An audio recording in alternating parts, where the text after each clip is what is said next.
ढोलकपुर गांव में कविता और उसका पति पवन रहता था। कविता को चाय बनाने का बहुत शौक़ था। वे दोनों बहुत गरीब थे। पवन मेहनत मजदूरी करता था और वहीं कविता घर को संभालती थी। अगले दिन कविता सुबह उठकर बाज़ार से चाय बनाने का सारा सामान ले आती है, क्योंकि उसे चाय बनाना बहुत पसंद होता है। वहीं पवन उससे पूछता है इतने सारे सामान को देखकर। अरे कविता, क्या है ये इतना सारा सामान, वो भी सिर्फ चाय बनाने का? कहीं चाय वाय की दुकान तो नहीं खोलने वाली हो तुम? वाह वाह वाह वाह, कमाल है जी, कितना अच्छा आइडिया दिया है आपने। मान लिया आप में बहुत दिमाग है। क्या कह रही हो? ऐसा क्या कह दिया मैंने? क्या करने वाली हो अब तुम? बताओ तो जरा, मुझे जल्दी बताओ। अरे कुछ नहीं पतिदेव, सुबह को आपको सब कुछ पता लग जाएगा। बस सुबह तक आप धैर्य रखिए। चलो आप सो जाते हैं। कविता के पास एक पुरानी बेंच पड़ी हुई होती है। अगले दिन जब सुबह होती है तो वह उस मेज़ को बाहर रखकर उस पर चाय की दुकान खोल लेती है। कविता चाय बनाकर सबको आवाज़ लगाती है, चाय ले लो चाय, 10 रुपए में चाय, 10 रुपए गिलास चाय। कुछ देर बाद वहाँ पर चाय पीने वाले ग्राहक आ जाते हैं और वह कहते हैं कि हमें भी चाय पिला दो। कविता उन सबको चाय देती है। तभी उनमें से एक कहता है, अरे अरे वाह बहन, तुमने तो चाय बड़ी अच्छी बनाई है। तुम्हारी चाय बहुत अच्छी है, पीकर जैसे दिमाग खुल गया। चाय बेचते बेचते दोपहर होने के बाद पवन आकर चिल्लाता है, क्या कर रही हो तुम सुबह से यहाँ पर? तुम्हारी चाय की वजह से मैं सुबह से भूखा हूँ, बहुत तेज भूख लगी है। मुझे खाने को कुछ चाहिए, जल्दी बना कर दो मुझे खाने को। देखो जी, मैं चाय बना रही हूँ, मुझे डिस्टर्ब मत कीजिए। जाकर आप अपने आप खाना बना लो। कैसे खाना बना लूँ?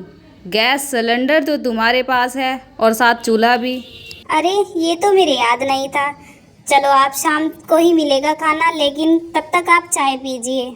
जब फिर शाम को ग्राहक चले जाते हैं तब कविता गैस के चूल्हे को अंदर लाकर खाना बनाने लग जाती है और जो बची हुई चाय थी वह उस पेड़ में डाल देती है। फिर अगले दिन सुबह उठकर कविता बाहर झाड़ू लगा रही थी, तभी उसकी नज़र पेड़ पे जाती है। अरे एक रात में इतने सारे फल कैसे उग गए? कल तो इसमें कुछ भी नहीं था। तभी उधर से पवन आ जाता है। पवन भी कहता है, लो एक फल को तोड़ के देखते हैं। अरे इसमें तो चाय निकल रही है, भला ये कैसे हो सकता है? मैं एक जादुई पेड़ हूँ। तुम लोगों ने रात मुझे चाय दी थी, इसलिए मेरे ऊपर चाय के फल उगे हैं। अब तुम जितने चाहो उतने फल ले सकते हो और रोज़ ले सकते हो। अरे वाह, ये तो बहुत ही अच्छा हुआ। अब मैं रोज़ चाय पिलाया करूँगी सबको। देखते ही देखते उसके पास चाय पीने वालों की भीड़ लगने लगी। तभी एक व्यक्ति आकर कहता है, अरे बहन जी, जरा एक कप चाय हमें भी पिलाओ। ऐसे देखते ही देखते सुबह से शाम हो जाती थी। फिर एक रात तेज हवा के साथ बारिश आई और उस पेड़ के सारे फल टूटकर नीचे गिर गए।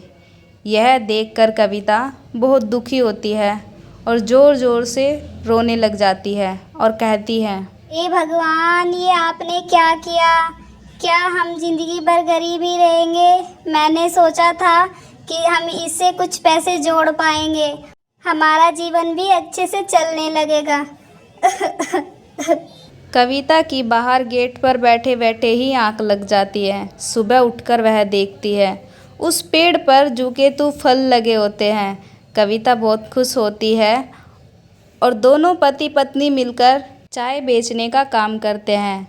उन्होंने चाय को 10 से हटाकर 5 रुपये का गिलास कर दिया था और पवन भी अपनी बीवी की मेहनत को देखकर बहुत खुश होता है और अपने मेहनत मजदूरी को छोड़कर वह कविता की मदद कराने में लग जाता है और दोनों मिलकर अपने स्टॉल को अच्छे से चलाते हैं। और जिनको चाय की तलब लगी थी वो लोग बारिश में भी चाय पीने के लिए आते हैं। कविता और पवन ने अपने साथ साथ पूरे गांव वालों का फ़ायदा चाहा। इसलिए चाय को 5 रुपये गिलास कर दिया। देखते ही देखते वे दोनों बहुत बड़े बन जाते हैं और एक नया घर भी ले लेते हैं। अगले दिन जब सुबह होती है तो कविता अपने पति से कहती है, अजी सुनिए, देखो अब हमने कितने पैसे कमा लिए हैं, क्यों ना हम किसी धाम पर जाए, इससे हम घूम कर भी आ जाएंगे और भगवान के दर्शन भी कराएंगे। मेरा तो बड़ा मन है, चलो हरिद्वार चलते हैं, क्या कहते हो आप? फिर दोनों पति पत्नी मिलकर हरिद्वार जाते हैं। वहाँ पर वे खूब इंजॉय करते हैं और फिर अपने घर पर आ जाते हैं। अब वे पहले जैसे नहीं रहते, उनका जीवन एक खुशहाल जीवन बन गया था। अगर यह वीडियो अच्छी लगी हो तो वीडियो को लाइक करके चैनल को सब्सक्राइब कर दें और वीडियो को लाइक करना ना भूलें।